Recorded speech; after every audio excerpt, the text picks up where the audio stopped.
تحية كبيرة للمغرب حكومة وملكا وشعبا وجماهيرا ومنتخبا وجهاز فني وكل الأطقم بهذا المنتخب الذي رفع رأس العرب عاليا سواء في المونديال السابق أو في المونديال الحالي. وكل التحية للمغرب، كل التحية للمنتخب المغربي العربي على هذا الإبهار وعلى هذا الإبداع، وحياكم الله وفايكم أخضر إن شاء الله إلى نهائي البطولة. جمهورك المغربي اكيد انا دائما تاهل للمنتخب المغربي، مثل ما باركت لنفسي والشعب المصري والشعب العربي كله، ابارك لنفسي وللشعب العربي والشعب المغربي هذا الانجاز، لكن انا لا اعتبره انجاز لانه هذا يعني اقل شيء يمكن ان يقدمه. نحن ننتظر، هو مو انجاز، احنا ننتظر لان حققوا لنا الاعجاز. نحن ننتظر، لا ليس اعجاز، لا ربع نهائي اعجاز، نصف نهائي، لا ليس اعجاز. هذا برايك؟ انا برايي تحقق اعجاز العرب، أنا اول منتخب عربي يصل الى السيمي فاينل. هذا رايك، انا رايي مرتين متتاليتين. أنا رأيي أنه ما سيحققه المنتخب المغربي ليس إعجازا، هو أمر طبيعي نظرا لمستوى هذا المنتخب. حلو.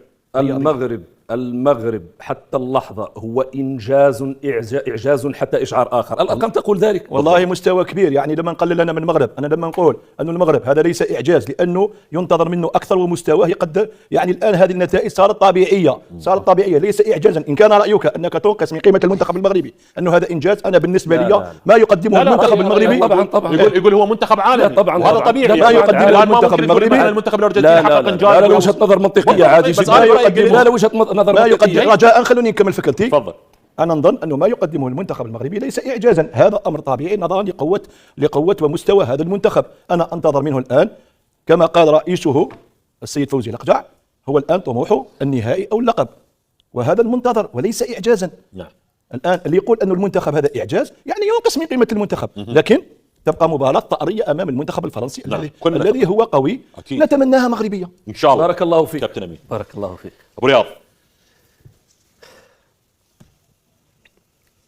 ليست لي كلمات. لماذا؟ لأنه ما رأيناه من صور في المغرب عن بكرة أبيه، من لم يكن شاعرا أصبح شاعرا. رأينا فرحة، أغاني فوري. ليش العبرة خانتك؟ لأنه المشاعر، ماذا أقول؟ دعني أفكر قليلا، لأنه هي لحظة للصمت. طبعا لحظة للصمت، لأنه التاريخ عندما يكتب تقف احتراما لهذا الإنجاز. أعتقد بأنه لم تعد ليالي ألف ليلة وليلة بالنسبة للمغاربة مجرد حكايات خيالية، بل أضحت بفضل توهج الأسود قصص مجد واقعية. كيف لا؟ والأسود واصلوا الزئير بفضل نتائجهم التاريخية وما قدموه من إضافات نوعية ليتصدروا عناوين وسائل الإعلام الدولية، وهم يحطمون مجموعة من الأرقام القياسية، فأضحى طبيعيا أن ترتفع أسهم المغرب في بورصة الكرة العالمية. أليس المغرب هو من تجاوز كندا ليصل إلى أبعد مدى بعد أن لقنها دروسا في فنون الكرة الراقية؟ فتحية تقدير لهؤلاء النجوم بعد أن أنعشوا بفضل حضورهم وبتوقيع مغربي الأجواء المونديالية. طيب، هاي الأفراح اللي قاعد نشوفها في المغرب، وأكو هناك تفاؤل واضح بأن المغرب سيصل أيضا إلى مديات أبعد، خصوصا وأن القسم القادم والمنتخب الفرنسي الصعب المرشح لنيل البطولة.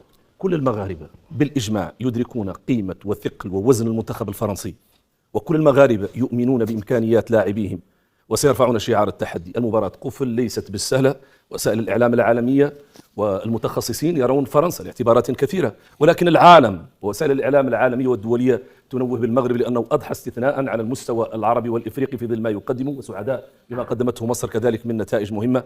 أعتقد بأن المغرب سيرفع شعار التحدي، سيرفع شعار أكون أو لا أكون في مواجهة فرنسا، ونأمل تبقى هناك طموحات وإرادة. عندما تكون الإرادة ودعم الشعب واحتواء الجماهير، أعتقد بأن المغرب سيرفع شعار التحدي. لما لا نؤمن بالفوز والتأهل إن شاء الله.